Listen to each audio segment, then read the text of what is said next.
All right. So we are on the final layer that I require you to have. No matter your digital painting approach, whether you're using a sketch first or just a base layer, these are the 3 minimum layers I want you to have. I want you to have a blank white layer underneath everything, right? Here, I'll turn these off. I want you to have a base paint layer, which is 100% opaque pixels, right? Mine is actually not 100% opaque. I need to up that. It was at 83. 100% opaque pixels. What's great about that base paint layer is you can always use your level adjustments or your direct adjustments to mess with it later if you want. I can change the hue of it, all of that. And then the third thing you need is this refined paint layer. So let's look at these. On white, this is what the refined paint layer looks like. The way I do it with the brushes I make, it always looks like colored pencil or pastel because I like that look. Right. But on top of the shape paint, it gives it a nice, sharper, more finished, blended quality. And then when I get to this refined paint layer, I like to be on gray rather than on white. And you'll see the difference that makes, right? And it will show you what you're missing. Well, I have the base paint layer unlocked. I'm going to get rid of this little stray stroke. Yeah, and we're good. So, lock the layers you don't want to accidentally paint on. And now I'm going to show these other things, the sketches, the rotoscoped. I'm going to go ahead and shape this a little bit to bring it in. I'm using the rotoscope for kind of highlights.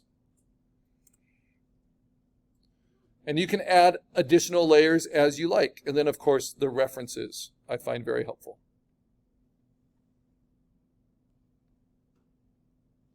And then the only layer I have unlocked is my refined paint layer. And that's where I'm using my customized brush with my customized brush settings. And so the only thing I want to change with this brush is the opacity and the size.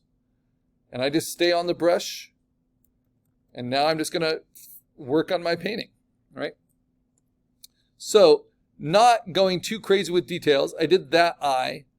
Might as well do the similar thing with this eye. Kind of frame it in. It's where you're finding your edges. Painting is not drawing. Drawing is more direct line-based. Painting is more shape-based, right? And layering things up. But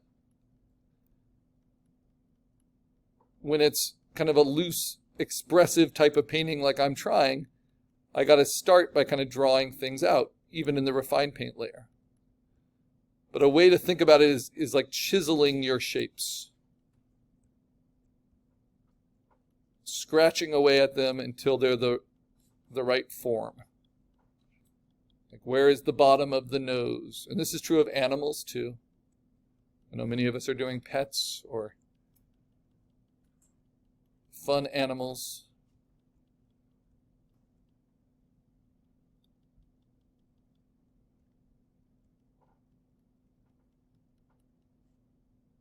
And this is where you start to pay attention to light sources too.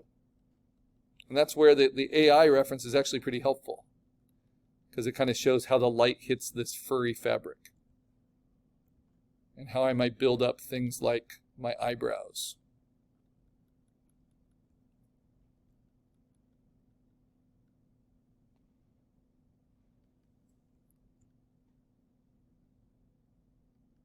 So the refined painting is what takes a long time. And I don't actually need you to finish off for good these assignments to get full credit for them, just because we only get basically this class period and then it's due next class period.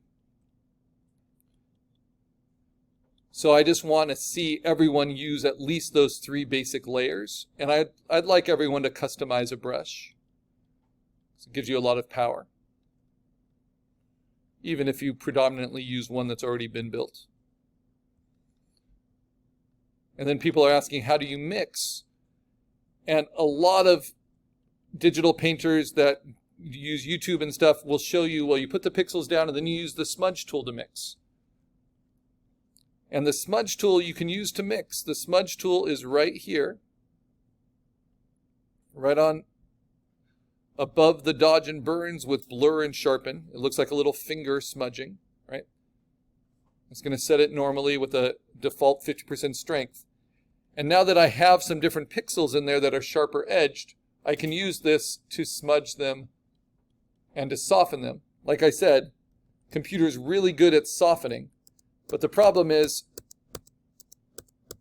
just like soft edge versus hard edge coloring, to me, it's a lot better to mix and control all with the brush, because then you can blend without losing that pixel definition. And then if you wanted to lose that pixel definition for whatever reason, you could always just use the smudge tool over the top. So the way you mix, I'm just going to show you with the eyebrow here. So you have a few different tones. The way you mix is what's called optical mixing. So I'll do it off to the side here. So you start with something dark. So if I want my eyebrow to be here, I'm going to paint it in dark.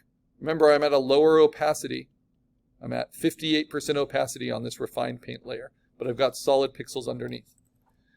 Okay, so even though I chose that dark color, it's only painting it at 60%, which means if I then steal that color, and then I paint that, that will only be at 60%. And so I keep stealing my own color and then working back and forth, and I can blend between those colors. Now, because I'm blending anyway, and I'm not limited to the pixels that are there, I can also bring in new colors and blend those in, just like you would in traditional painting. So if I want a little green in the eyebrow, I can bring that in, then start stealing the colors that come when they overlap. If I want more shadow back in, I just put it in. And you just are always moving a lot. Digital painting is very energetic. I think it's a good thing, just like real painting.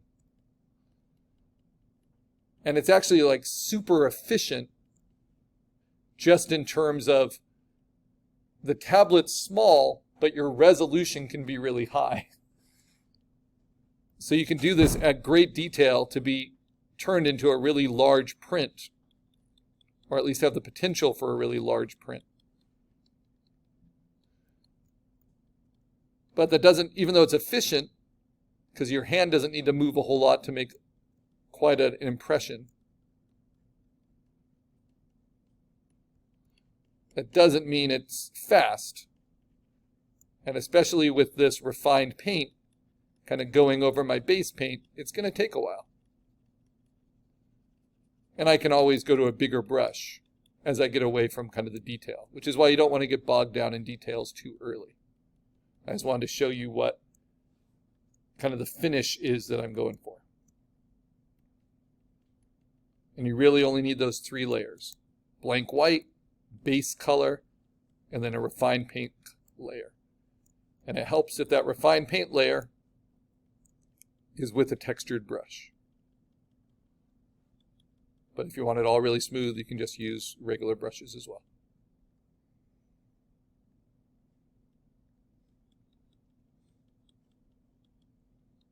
I always keep my flow at 100%, but flow is like a limiter.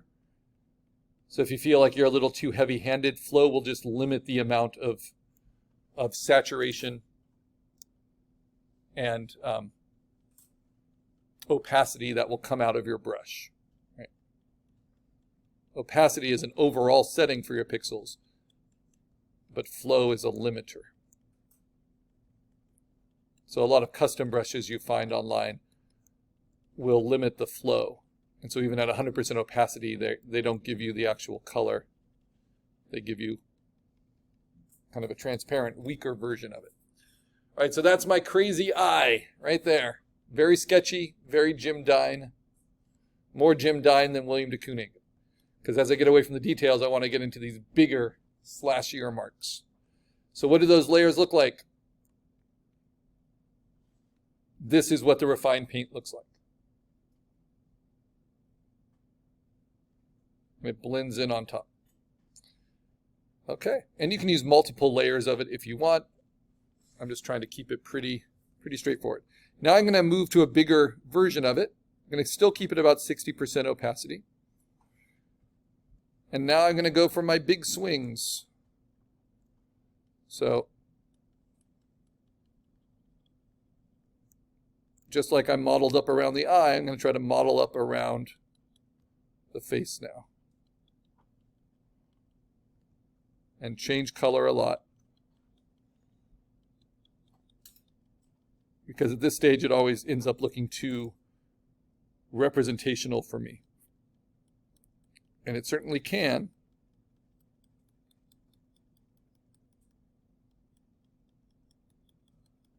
But I'm always pushing myself to be a little more experimental.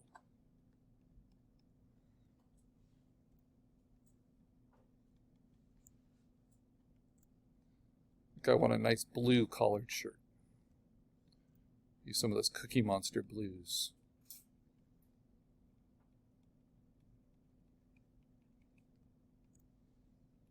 So again, I'm blending by overlapping colors with the lower opacity and then stealing from them.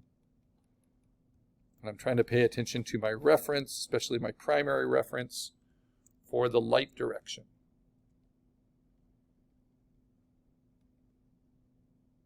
So there's a shadow going up this side of the face.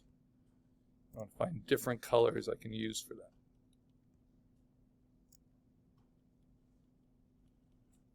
Now the problem with using that blending brush is that your colors can start to get really grayish because you're overlapping them so much. So that's why I have these stylistic references here, so I can always go back to pure color when I need it.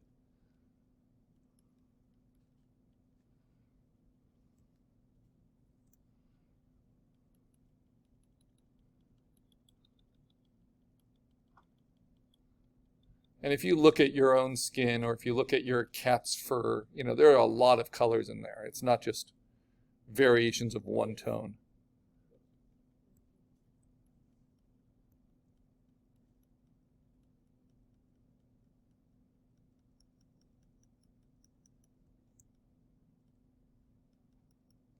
And I think I want the gray hair. How am I going to get that? Let's see.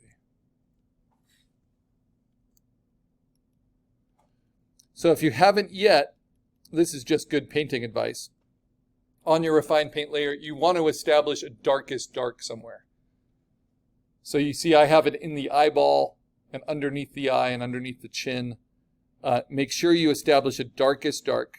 And notice how different your colors will look if it's on a white background versus a gray background. So the gray background really helps you find that value range from your brightest lights to your darkest darks. And it's just good painting advice to avoid pure black and pure white. Instead, to mix your blacks and to either use warm or cool lights, not just pure white.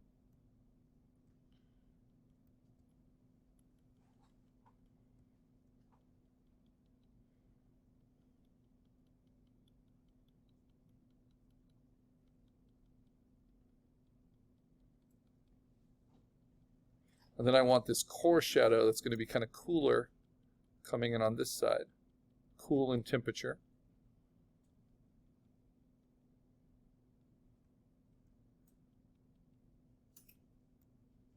And then a trend you'll see happen is that you're working really hard on some parts of the painting and you're completely ignoring other parts of the painting that are more, or rather less interesting to you.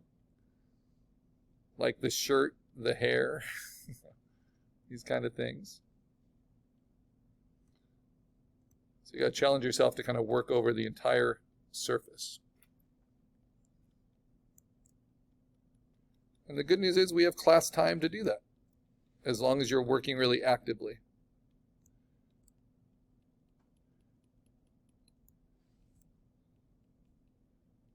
So maybe pay attention, make yourself notice some of the things you're ignoring.